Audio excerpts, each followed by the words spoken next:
Oremos, Padre, en el nombre de Jesús.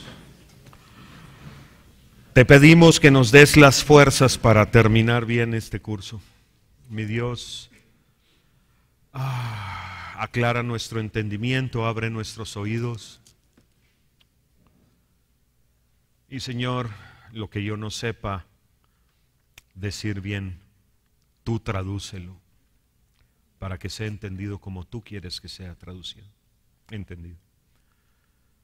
Gracias, Señor, porque si algo podemos decir es que hasta aquí nos has traído tú. Has sido realmente bueno.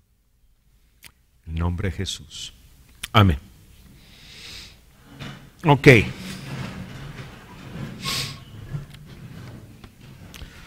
Entonces, hablemos del contentamiento. Filipenses 4:10. Me alegré grandemente en el Señor de que ya al fin habéis reavivado vuestro cuidado para conmigo. En verdad, antes os preocupabais, pero os faltaba la oportunidad. Vienen los filipenses, le envían esta ofrenda a Pablo, y Pablo dice, no es la primera vez que lo hacen, y no es que se han dejado de preocupar por mí, pero hasta ahora tuvieron oportunidad de enviarme algo. Y los filipenses tomaron la oportunidad que Dios les dio y la aprovecharon. A veces Dios pone frente a nosotros oportunidades para ayudar a otros, de una manera o de otra. Efesios capítulo 2, versículo 10. Porque somos hechura suya, creados en Cristo Jesús, para hacer buenas obras, las cuales Dios preparó de antemano para que anduviéramos en ellas. O sea, ni siquiera de eso nos podemos gloriar, que nosotros hayamos decidido hacer algo bueno, porque eso bueno que hicimos Dios nos lo puso enfrente y lo único que tuvimos que hacer es decir, sí, lo voy a hacer. Pregunta, cuando el Señor nos da oportunidades de ayudar a alguien, ¿las tomamos o las desaprovechamos? ¿O depende de cómo nos sintamos? Parte del aprendizaje del cristiano es aprender que hay cosas que Dios nos va a poner al frente en el momento en el que nos sentimos con menos ganas para hacerlas. Pero si las hacemos, como no vamos a depender de nuestra propia fuerza, sino vamos a tener que depender en Él, van a salir generalmente mejor que si es nuestra fuerza en la que estamos confiando.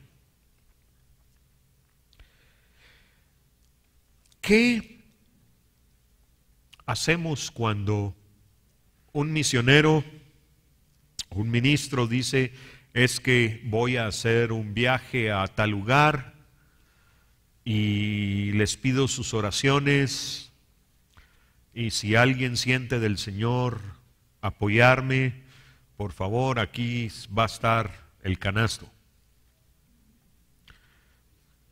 ¿Ponemos aunque sea algo en el canasto? ¿O solo le decimos, hermano, que Dios lo bendiga, lo acompañe, lo llene de su poder, voy a orar por usted? Y ni siquiera eso hacemos. Por lo menos, como mínimo, deberíamos estar orando por él. Por cierto, el doctor Karam está en este momento en la India, en un viaje de 22 días. Les agradecería sus oraciones por él, porque su salud no ha sido la mejor en los últimos años. Y por consejo de sus médicos está cambiando su régimen de medicinas y eso lo tiene con pocas fuerzas. Pero eso no quiere decir que en la India lo van a dejar hacer menos, así es que pidámosle al Señor que lo vuelva como un búfalo. Amén. Leamos Mateo capítulo 5, versículo 42. Esto requiere un poquito de explicación, pero Mateo 5, 42.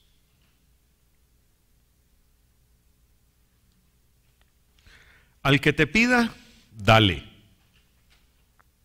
Y al que desee pedirte prestado, no le vuelvas la espalda. Ahora, ¿por qué digo que necesita un poquito de explicación? Y es porque hay ocasiones en las que antes de dar, es bueno consultar con el pastor.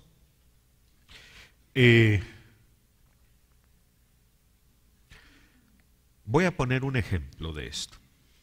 Una persona en cierta iglesia tuvo una necesidad, una persona muy querida por toda la congregación, y todos se enteraron, y como lo querían mucho, sin ponerse de acuerdo, todos empezaron a ayudar. Pero debido a que no hubo una persona que centralizara el esfuerzo de ayuda, esta persona recibió 8 o 10 veces la ayuda que necesitaba. ¿Qué parte pudo haberse aplicado a otras cosas? O sea, obviamente, los corazones fueron generosos, esta persona suplió su necesidad, pero a veces es conveniente consultar con el pastor para ver cómo va la cosa, porque hay otras necesidades que podrían ser cubiertas. Entonces, sí debemos ser generosos, sí debemos aprovechar las oportunidades que Dios nos da, como lo hicieron los filipenses, pero también hay veces en las que es conveniente consultar con el pastor. Versículo 11. No que hable porque tenga escasez, pues he aprendido a contentarme cualquiera que sea mi situación. El contentamiento de Pablo era impresionante y como mencioné, el contentamiento se aprende. El contentamiento me gustaría definirlo como la habilidad de hacer la voluntad de Dios con la actitud correcta, sin importar las circunstancias.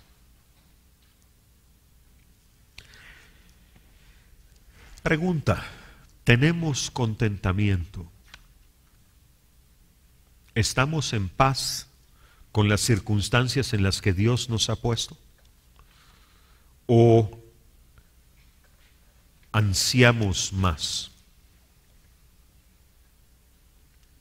Hay un proceso para aprender el contentamiento. Y el primer paso para poder aprender contentamiento es rendirnos totalmente a la voluntad de Dios. Los cristianos tendemos a rendirle nuestra vida a Dios por áreas. Esta área me es fácil, se la entrego, esta no es tan fácil, pero se la entrego, pero esta me la sigo controlando yo porque aquí me cuesta un poco más. Pero el secreto para llegar a tener verdadero contentamiento es lograr todas las áreas de nuestra vida, ponerlos a los pies de la cruz y dejar que sea el Señor el que controle. Y cuando logramos hacer eso, es que empezamos a vivir lo que dice el Salmo 40, versículo 8. Me deleito en hacer tu voluntad, Dios mío. Tu ley está dentro de mi corazón. Cuando rendimos todas las áreas de nuestra vida al Señor, ya nuestra voluntad ya no pesa en relación a la voluntad del Señor. Entonces, cuando Dios nos muestra algo, sea directa o indirectamente, nos disfrutamos hacerlo porque no importa lo que nosotros querramos hacer. La segunda cosa que tenemos que hacer es morir a nosotros mismos. Gálatas 5:24. Pues los que son de Cristo Jesús han crucificado la carne con sus pasiones y deseos. O, dicho de otra forma, con sus afectos y su suspirar por cosas generalmente prohibidas para nosotros. Esos deseos, esos afectos, esas cosas que nos atraen, debemos estar bien crucificados para que no nos afecten. En la oración del Señor, en el capítulo 6 de Mateo, versículo 10 dice: venga tu reino, hágase tu voluntad, así en la tierra como en el cielo. Pero decimos, sí Señor, que se haga tu voluntad en el mundo. Ahora, ¿qué pasa con esta tierra? Fuimos hechos de barro, ¿no? ¿Qué pasa con este pedazo de tierra? ¿Dejamos que su voluntad se haga aquí, así como se hace allá? ¿O pensamos que la voluntad de Dios se haga en todos, menos en nosotros? Yo conocí una persona que ahora ya está con el Señor, que el principio de su caminata cristiana le costó un poco, pero aprendió. Pero llegó un momento en su crecimiento en el que empezaba a hablarle del Señor a alguien y se emocionaba sin darse cuenta. Y cuando se daba cuenta que estaba hablando de Cristo, decía, pero fulanito te lo puede explicar mejor que yo. Y lo agarraba y lo ponía ahí. Todavía tenía lucha en su corazón. Todavía no había muerto a sí mismo. Llegó a ese momento y dejó de tener ese conflicto. Y llegó ese momento una vez que estaba montado en un tractor a la mitad de un cañal y el cañal prendió fuego y no encontraba la llave del tractor.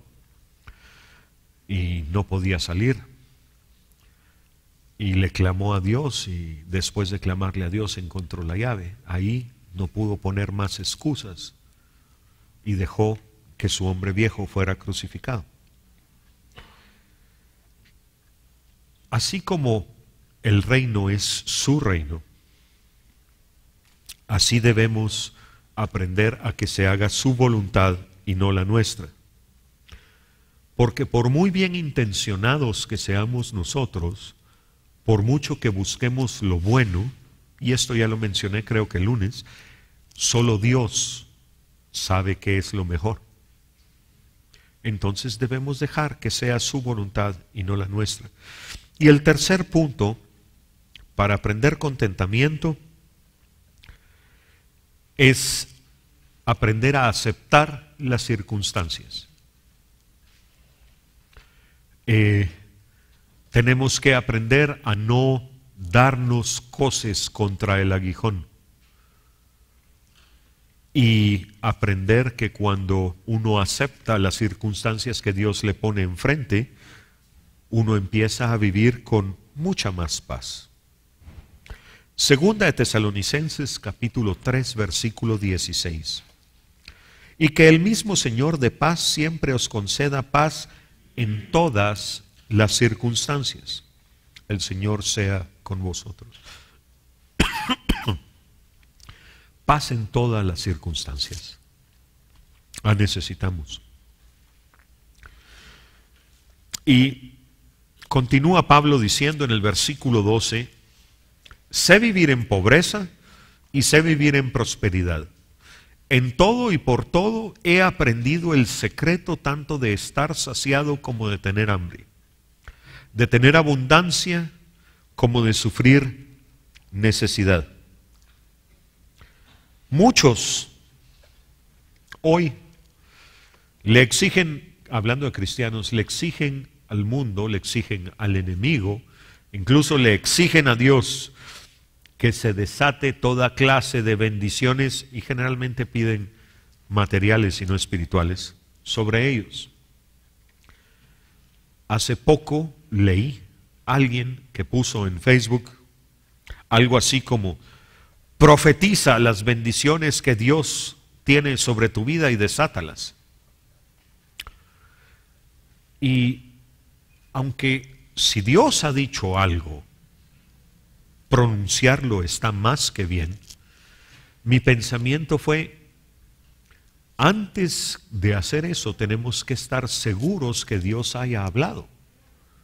Porque si yo empiezo a profetizar algo que Dios no ha dicho, no soy más que un falso profeta. Ahora, si yo digo algo que Dios sí habló, eso es diferente. estoy confesando la verdad. Pero si estoy diciendo algo que Dios no ha dicho, no estoy haciendo bien. Una pregunta. ¿Qué pasaría con nuestro carácter si Dios nos diera todo lo que queremos? ¿Qué pasaría si repentinamente no tenemos un solo problema?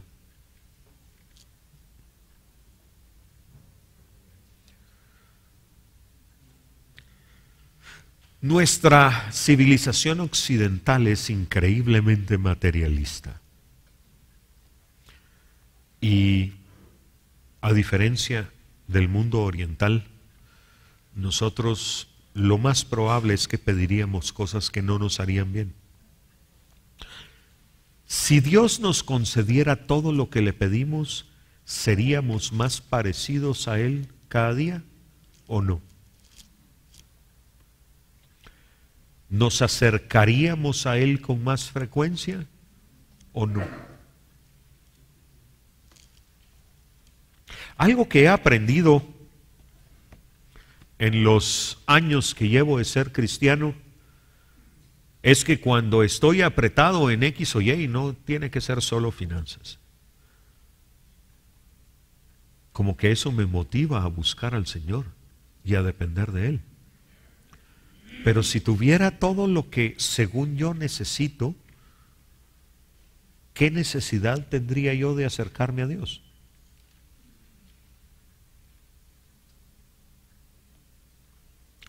Y la pregunta más importante de todas en esta línea de pensamiento: ¿qué pasaría con nuestra eternidad si Dios nos diera en un momento dado todo lo que le hemos pedido? ¿Mejoraría o empeoraría?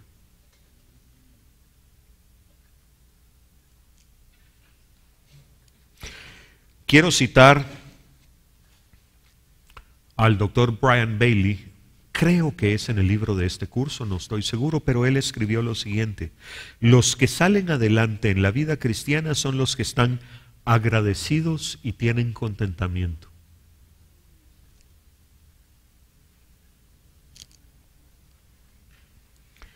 Y todo esto lo digo para llegar al siguiente versículo, Filipenses 4:13. Todo lo puedo en Cristo que me fortalece. Ahora, este versículo es tal vez uno de los versículos peor usados en toda la Biblia, porque al tomarlo fuera de contexto de todo lo que hemos venido estudiando hasta ahora, al pensamiento al que han llegado muchos es a que el cristiano puede hacer cualquier cosa que su corazón le diga. Y lo pongo en estos términos porque el corazón del hombre es de lo más engañoso. Entonces, no se trata de tomar como decía alguien que yo conocí que ya está con el Señor, sacar un versículo de contexto es buscar un pretexto. No se trata de que yo pueda hacer todo lo que yo quiera. Se trata de que podemos hacer todo lo que Dios nos llame a hacer, no importando las circunstancias, porque Dios va a proveer todo lo necesario para que lo hagamos. Pero lo que Dios considera necesario no necesariamente es lo que nosotros queremos.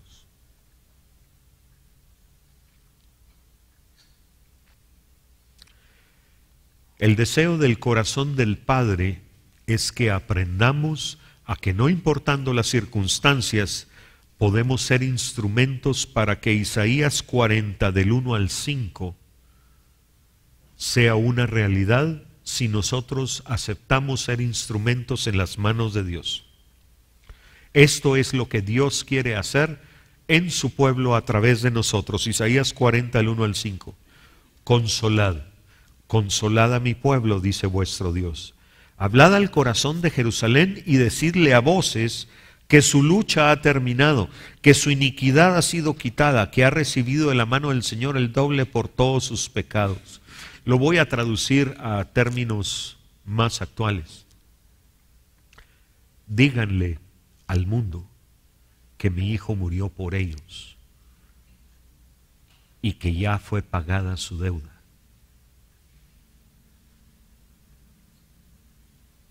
Versículo 3, una voz clama, preparad en el desierto camino al Señor, allanad en la soledad calzada para nuestro Dios, todo valle sea elevado y bajado todo monte y collado, vuélvase llano el terreno escabroso y lo abrupto ancho valle, entonces será revelada la gloria del Señor y toda carne a una la verá, pues la boca del Señor ha hablado.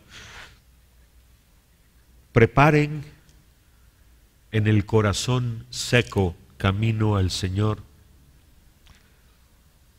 Hagan camino para nuestro Dios, que toda carencia sea llenada y todo orgullo sea abatido. Que lo difícil del corazón del hombre sea sanado, que los dolores sean sanados y entonces se verá la gloria del Señor. Dios quiere que seamos instrumentos en su mano para que esto sea realidad. Y en ese sentido, sí, todo lo puedo, todo lo que Dios quiera que yo haga, lo puedo en Cristo que me fortalece. Él quiere que seamos sus instrumentos y está dispuesto a cambiar el corazón de cada uno de nosotros. Está dispuesto a darnos las habilidades necesarias, está dispuesto a darnos las oportunidades necesarias y a darnos la provisión necesaria, sí, también, para que seamos los instrumentos para que esto se cumpla. No respondan, pero van a ser preguntas individuales. ¿Qué sueño nos ha dado Dios a cada uno de nosotros? Seguro tenemos algo que ha venido de Dios. Tal vez ya empezamos a hacerlo, tal vez no. Tal vez creemos que ya lo hicimos y que ya se acabó, pero la verdad a veces uno cree que ya terminó y de repente Dios abre una puerta que uno no creía que se podía volver a abrir y nadie la puede cerrar si Él la abre. Hay dos preguntas que nos debemos hacer. ¿Qué es lo que Dios quiere que hagamos en nuestra vida como cristianos? Todos tenemos algo que Dios nos ha hecho para hacer. Y no necesariamente es desde un púlpito.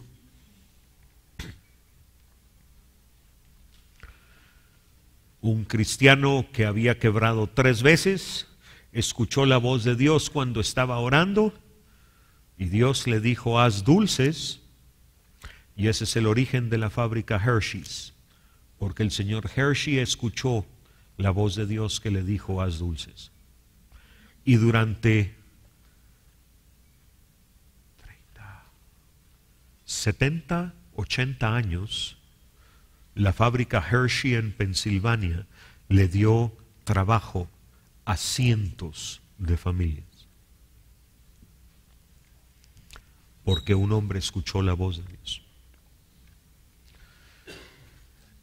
Y la otra pregunta que es importante que nos hagamos es, ¿cuál es el mensaje que Dios está esculpiendo con cincel y martillo en la vida de cada uno de nosotros?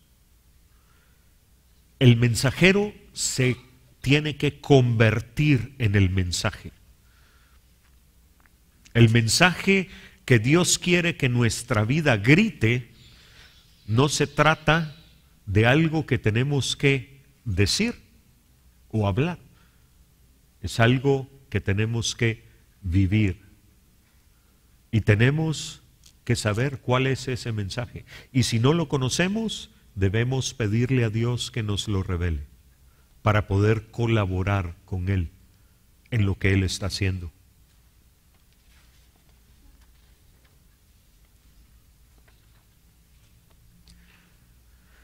Y regresando, todo lo puedo en Cristo que me fortalece, sí, todo lo que sea su voluntad, no la mía. Amén. Y vamos a empezar con la última sección de nuestro estudio. Filipenses capítulo 4, versículos del 14 al 20. El don del amor. Versículo 14. Sin embargo, les dice Pablo a los filipenses, habéis hecho bien en compartir conmigo en mi aflicción. Pablo es agradecido. Algo que también tenemos que aprender a hacer nosotros. Pablo le dice a los filipenses, gracias. Gracias por la ofrenda que me enviaron cuando yo estaba en prisión. Cuando un ministro está pasando por un momento difícil, y si mi observación en mi vida de cristiano es correcta, a los ministros les llueve más fuerte que a nosotros los demás mortales. No hay nada que refresque el alma tanto como una llamada telefónica. Pastor, estaba pensando en usted, Dios lo bendiga. Hermano, supe que su esposa se enfermó, ¿sabe qué? Estoy orando por ustedes. ¿Nos cuesta? No. Lo hacemos. Una invitación a una taza de café. Ok, esto ya tiene un costo monetario. Una taza de café. Interesantemente, en Guatemala la taza de café abre mentes y corazones y bocas más que cualquier otra cosa. O sea, 2 tacitas de café y una champurrada y son 3 horas de plática. Gracias a Dios, usemos lo que Dios nos pone. Café. Hermano misionero, lo invito a un cafecito, véngase, platiquemos. Cuénteme qué es lo que usted hace. Y ni siquiera le mencionamos el que sabemos que nos enteramos que a su esposa le detectaron un cáncer. Ni se lo mencionamos. Pero esa hora o media hora o 2 horas, lo que sea, de me siento con el hermano o con la hermana a darle tiempo y a escucharlo, le cae bien. Un pequeño regalo, una pequeña ofrenda. Es que yo no tengo dinero. ¿Qué ofrenda le puedo dar a este hermano?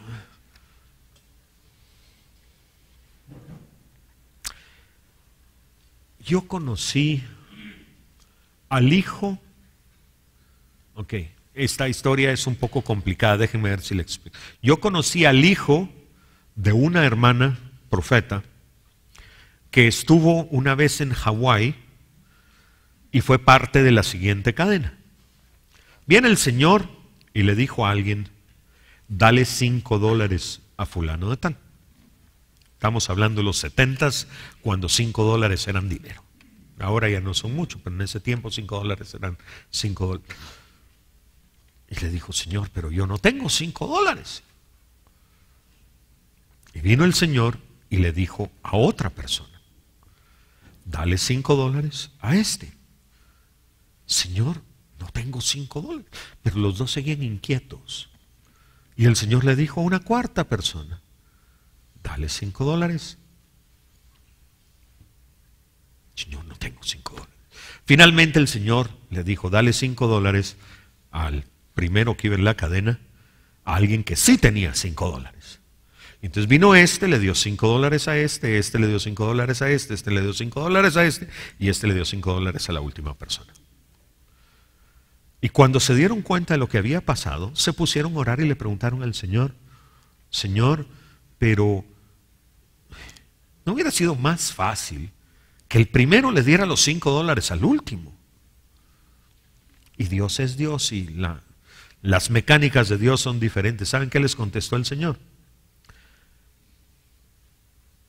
Al usarlos a todos ustedes, bendije a 5, no a 2, con los mismos $5.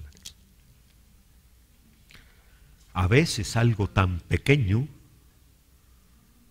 como un billete de 5 quetzales puede ser bendición, o una moneda de un quetzal, o algo a lo que no le damos importancia.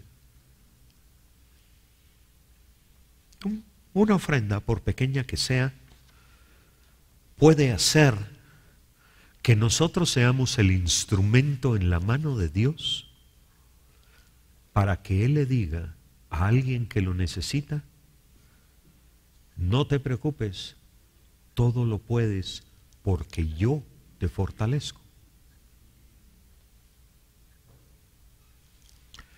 Tendemos los cristianos a ser, en buen chapín, solo jalapa y nada de zacapa. Todo para adentro. Y no damos mucho, si es que algo. Y estoy seguro que todos los aquí presentes tenemos, tal vez no el dinero, pero seguro algún don que podemos poner al servicio de alguien más y que lo va a agradecer. Yo no sirvo para la música. Y si yo dirigiera la alabanza en la iglesia, mi pastor pierde el 50% de su congregación el primer domingo y el otro 50% el segundo domingo. Bueno, no, perdería el 99 punto algo por ciento porque yo todavía estaría ahí. Pero tengo otros dones que Dios me ha dado y que ya aprendí que no son solo para mi uso personal. Y seguro todos tenemos algo con lo cual podemos bendecir a nuestros líderes, a nuestros pastores, algún otro ministro que conozcamos. Versículo 15. Y vosotros mismos también sabéis, filipenses, que al comienzo de la predicación del Evangelio, después que partí de Macedonia, ninguna iglesia compartió conmigo en cuestión de dar y recibir, sino vosotros solos. Los filipenses no solo fueron la primera iglesia fundada por Pablo en Europa, sino fueron la primera iglesia en apoyarlo con una ofrenda. Los filipenses tenían un corazón generoso y deberíamos aprender de ellos. Dios quiere que tengamos un corazón generoso. Lucas capítulo 6, versículo 38. Dad y os será dado. Medida buena, apretada, remecida y rebosante vaciarán en vuestro regazo, porque con la medida con que midáis se os volverá a medir. Entonces, seamos generosos. Y el dinero es solo otro don que viene de Dios. Si hemos ofrecido nuestro tiempo, no solo démoslo cabal, lleguemos temprano y vayámonos tarde. En vez de la costumbre chapina de llegar tarde e irnos temprano. Una vez me dijeron en Estados Unidos que a nosotros los guatemaltecos nos dicen la gente del mañana, porque todo lo dejamos para mañana. Y aunque me dio risa, también es triste que esa sea la percepción que tienen de nosotros. Ahora, según este versículo de Lucas 6:38, ¿qué debe ir primero? ¿Dar a otros o que nos den? Sin embargo, muchas veces pensamos, no tengo, no es porque no tengo. Yo conocí una pareja de cristianos a quienes le tengo mucho aprecio. Cada vez que se encontraban en una apretura económica, empezaban a buscar qué tenían en su casa que podían darle a alguien más. Y me regalaron una Biblia que tenían guardada y sellada en su casa, y una vez que estaban apretados económicamente, era lo que tenían para dar y me la regalaron a mí. Y se la pude dar a alguien más después. Pero el punto es que ellos entendían este versículo. Dieron primero. ¿Cómo dice Lucas 6:38 que debe ser la medida? Buena, apretada, remecida y rebosante. ¿Quiénes aquí han medido harina? Hay dos maneras de medir harina. Y la que cumple con esto. Porque uno puede agarrar una taza, meterla entre la harina y decir, aquí está. Pero la harina está floja. Pero uno empieza y hace con la taza y el nivel de harina se va bajando, se va asentando y uno puede echar más. Y este versículo dice, y no solo eches hasta el ras, cuando ya haya llegado al ras, todavía que rebose. Y si nosotros tratamos a los demás así, lo que va a pasar es que Dios nos va a tratar a nosotros así. Y Dios, siendo el dueño del oro y de la plata y de todo lo que existe, puede ser mucho más generoso que lo que yo algún día puedo llegar a ser. Lucas 6:30 al 31. A todo el que te pida, dale, y al que te quite lo que es tuyo, no se lo reclames. Yo creo que esta es una de las cosas que más nos cuesta. Es mío, me lo quitó, es mío. Déjalo ir, solo es una cosa. Señor, pero es mío. No, no es tuyo, es mío. Hace algunos años me asaltaron. Se me pinchó la llanta del carro y estaba cambiando la llanta del carro cuando llegó alguien y a punta de pistola se llevó mi laptop, mi billetera, mis tarjetas de crédito, mi licencia, mi cédula. No, sí, cédula, todavía no era DPI. Y me dice, y no me sigas, y mira que estoy siendo buena gente y te estoy dejando las llaves del carro y no me las llevo. Iba rumbo a la iglesia, cuando la iglesia estaba en otro lado. Cuando llegué a la iglesia, lo primero que tuve que hacer fue irme al santuario y decir, Señor, se lo regalo. Por dos razones. Primera, no podía dejar algo adentro de mi corazón. Segunda, porque pobrecito, si Dios le iba a cobrar lo que me había hecho. Y la idea de regalárselo era que tuviera oportunidad de arrepentirse y conocer a Cristo. No es mío. Lo que yo administro para Dios no es mío, es de Él. Y si Él es generoso y Él me dice que yo sea generoso, debo ser sabio, pero debo ser generoso. No debo acumularme cosas. Hay un concepto que he oído predicar muy poco y es el de voluntariamente, no puede ser exigido, voluntariamente dar con sacrificio. Y suena raro, especialmente cuando uno no lo ha oído nunca.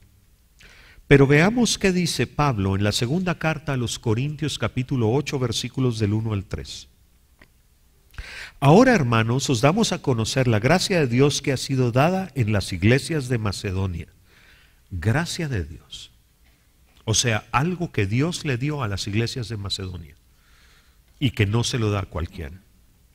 Pues en medio de una gran prueba de aflicción, abundó su gozo y su profunda pobreza sobreabundó en la riqueza de su liberalidad, porque yo testifico que según sus posibilidades y aún más allá de sus posibilidades, dieron de su propia voluntad, suplicando con muchos ruegos el privilegio de participar en el sostenimiento de los santos.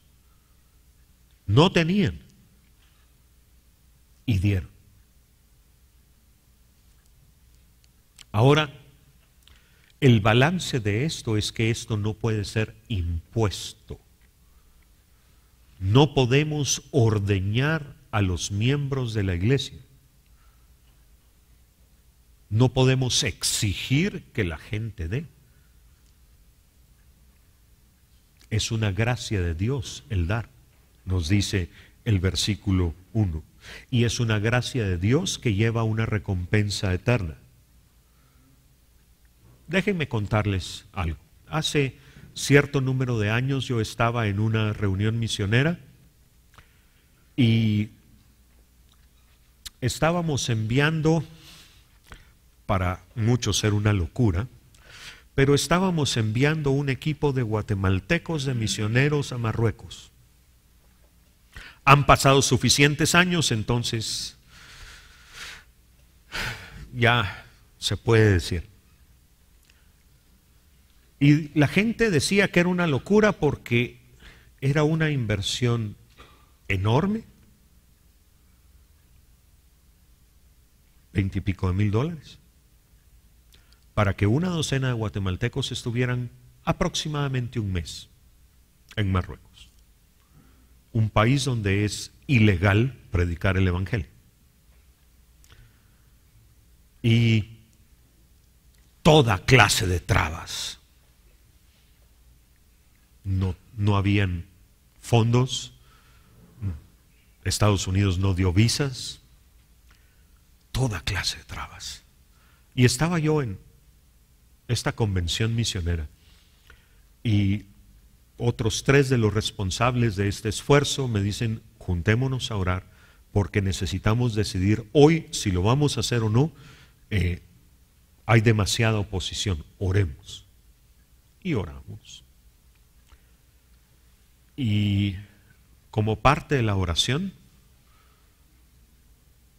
nos levantamos en contra del príncipe espiritual que está sobre Marruecos, lo reprendimos, lo atamos. Y esa noche o la mañana siguiente, alguien en la convención en la que estábamos, la mañana siguiente ya era el último día de la convención. Y ustedes saben que los latinos cuando van, fue en Estados Unidos, los latinos cuando vamos a Estados Unidos tendemos a comprar más de lo que debemos, ¿no? Último día de la convención, misioneros latinoamericanos, no gente rica, es más, gente con recursos muy limitados, ya habiéndose ido de compras. Y viene alguien en la convención y dice: yo creo que debemos levantar una ofrenda para lo que los hermanos de Guatemala están haciendo. Y entre un montón de misioneros latinoamericanos sin finanzas, se levantaron más de $3,000 en ofrendas.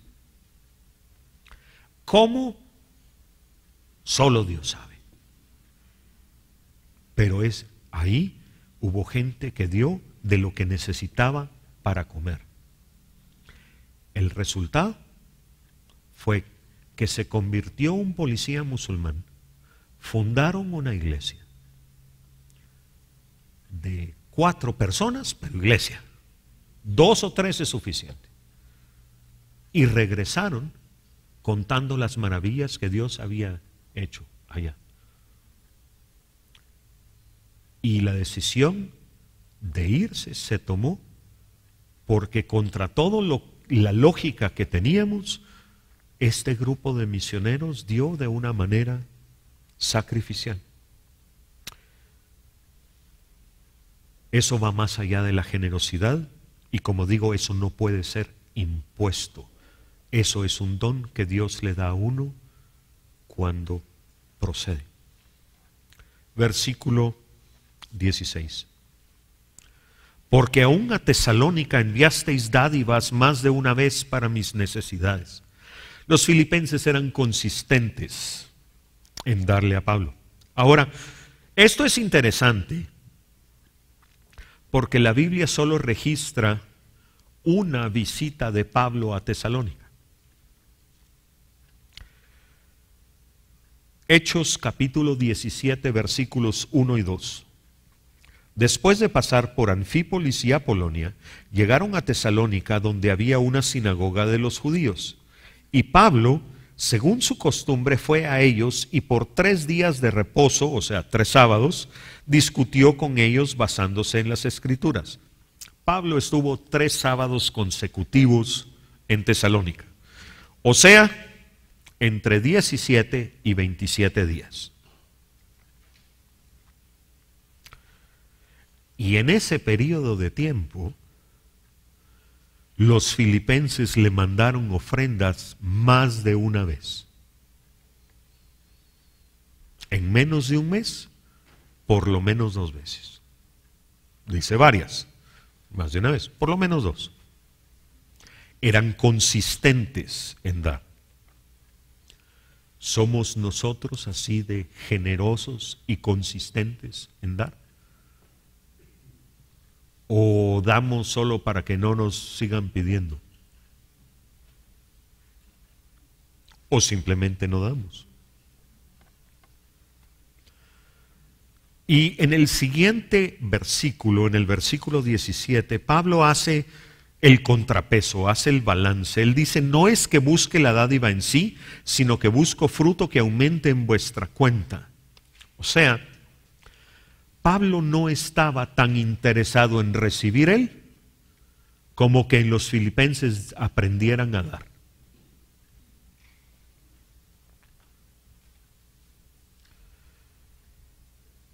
Hechos capítulo 20 versículo 35. En todo os mostré que así, trabajando, debéis ayudar a los débiles y recordar las palabras del Señor Jesús que dijo, más bienaventurado es dar que recibir.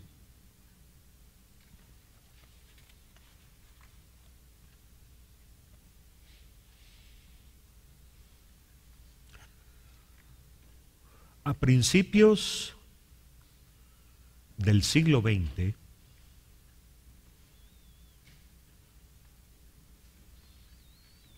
creo que después de la Primera Guerra Mundial, pero no sé si después de la Segunda, vino a Guatemala un misionero estadounidense de California. Él había ido al seminario bíblico, se graduó con clases con notas mediocres y no tenía las notas suficientes en su denominación. Si uno sacaba buenas notas, uno podía escoger a dónde lo enviaban. Sus notas eran tan mediocres que no tenía ni siquiera derecho a que lo mandaran a algún lado. Estaba casado y la esposa fue a hablar con los líderes del Instituto Bíblico y les dijo, miren, mi esposo no sacó las mejores notas, pero es un buen hombre. Por favor, considere enviarlo. Y por décadas fue misionero en el oriente de Guatemala hasta que por edad se tuvo que jubilar y se fue de regreso a Estados Unidos. Y cuando falleció, no tenía nada a su nombre. Su viuda vivió de la pensión que tenía en su denominación.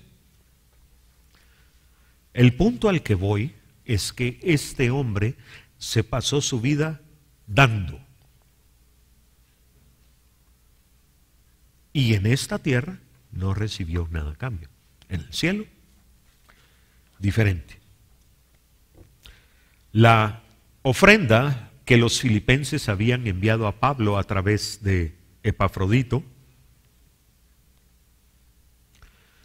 le permitió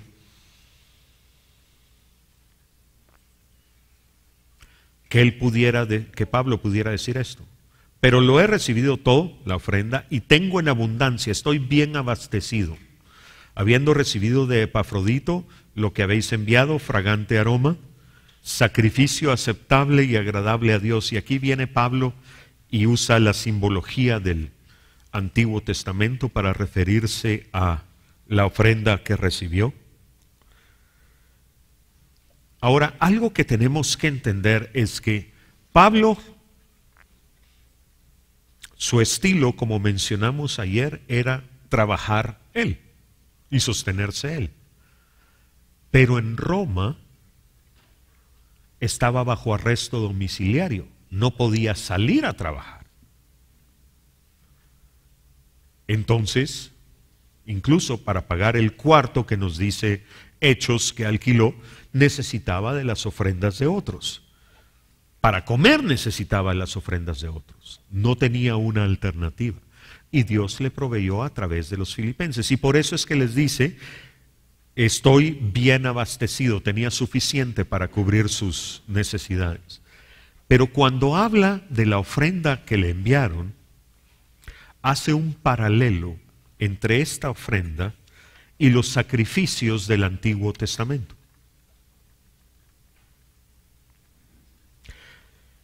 Para los que no han estudiado las fiestas y las ofrendas de la ley de Moisés, les sugiero que escuchen o que vean en YouTube el curso que se impartió el mes pasado. El pastor Alan Claycomb dio el curso de Levítico y sería provechoso para los que no lo han recibido que escuchen o oigan.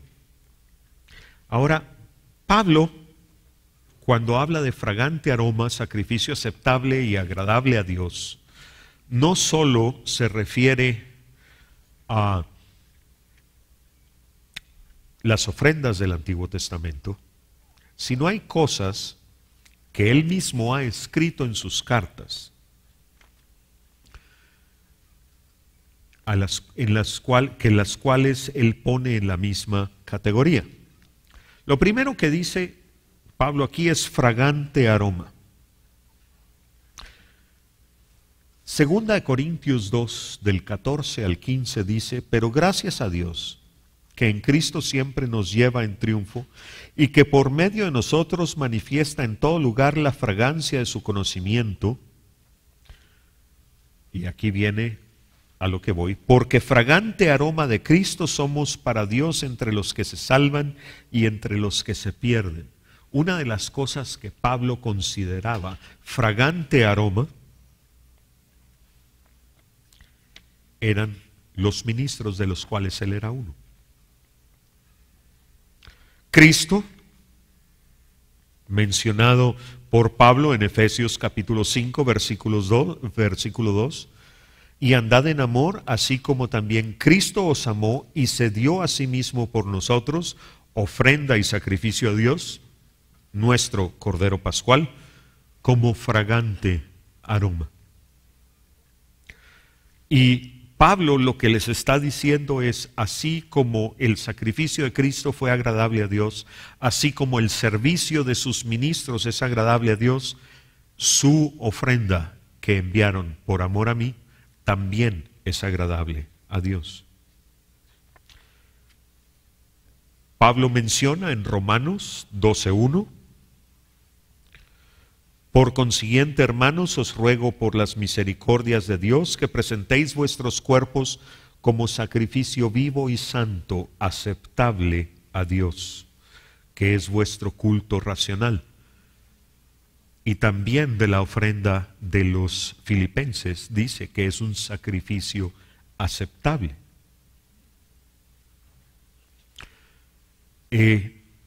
Pablo no era dado a los cumplidos exagerados.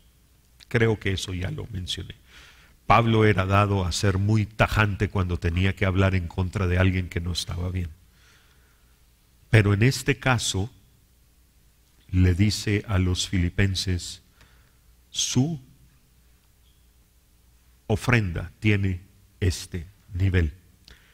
En el versículo 19 nos dice, Y mi Dios proveerá a todas vuestras necesidades conforme a sus riquezas en gloria en Cristo Jesús.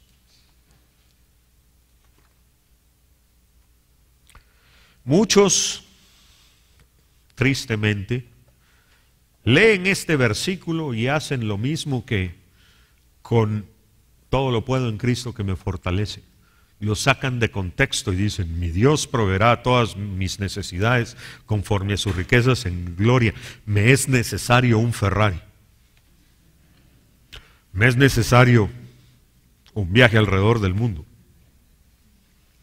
O por lo menos Europa. No. Primero, dice la Biblia que pedimos y no recibimos porque pedimos para nuestras concupiscencias.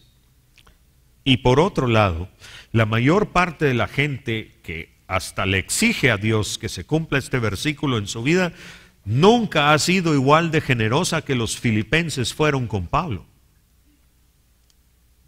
Recuerdan que primero se da y después se recibe. Dios provee a aquel que es generoso, no a aquel que se queda con todo. Y sí, sus riquezas son infinitas. Sus riquezas son todo. Él es el dueño de todo. Ageo 2:8. Mía es la plata y mío es el oro, declara el Señor de los ejércitos.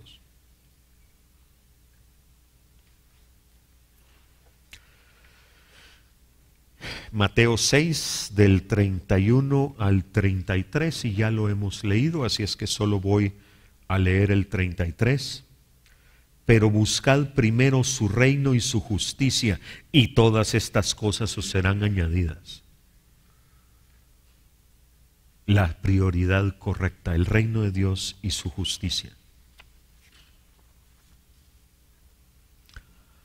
Y el último versículo de la carta. Filipenses 4:20, a nuestro Dios y Padre sea la gloria por los siglos de los siglos. Amén. Después de ponerse como ejemplo, después de darle las gracias a los filipenses, viene Pablo y dice, toda la gloria para nuestro Dios y Padre. Dirige la atención de los filipenses a aquel que se la merece, a Dios. Pregunta, cuando hablamos con las personas, cuando ministramos, cuando enseñamos, cuando predicamos, cuando influenciamos, ¿hacemos lo mismo? ¿Dirigimos la gloria a Dios? Es muy fácil caer en tentación y quedársela, pero no es saludable. El ego se vuelve algo que no debe. En resumen, para ir cerrando,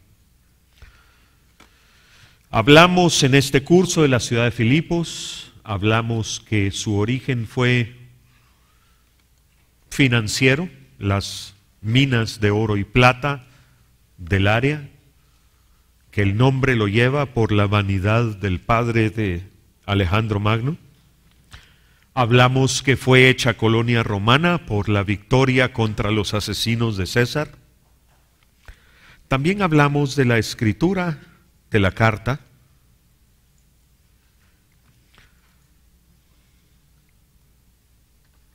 El saludo, el agradecimiento y las oraciones, el contenido, la despedida. En el saludo hablamos que la carta es dirigida a toda la iglesia de Filipos, no solo a un sector, y que por eso es que Pablo mencionó específicamente a los obispos y a los diáconos. Y en el agradecimiento mencionamos que Pablo le daba gracias a Dios por los filipenses como un buen padre espiritual, y daba gracias por todos los filipenses. Pero también hablamos que los filipenses se la hacían fácil porque su relación con Pablo era buena. Hablamos que en la despedida de la carta hay dos grupos específicos que le mandan saludos a los filipenses: los hermanos que estaban con Pablo, que lo ayudaban a ministrar a pesar de estar bajo arresto domiciliario, pero también los de la casa de César, aquellos que trabajaban en el gobierno del imperio, en la domus transitoria, pero que se habían convertido a la verdadera fe, y que el que hubiera hermanos creyentes en el centro de poder económico, político y social del imperio hacía que muchos tuvieran más ánimos para seguir adelante. Hablamos de los sufrimientos de Pablo, que fueron para bendición porque le permitieron testificar en lugares donde no hubiera podido testificar de otra manera.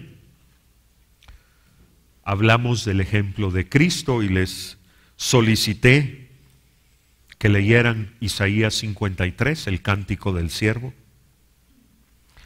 Nos preguntamos cómo reaccionamos nosotros ante el sufrimiento. Hablamos de la unidad y de sus diferentes niveles, de la unidad del corazón, de la unidad del espíritu, de la unidad de la fe y de la unidad de los hermanos.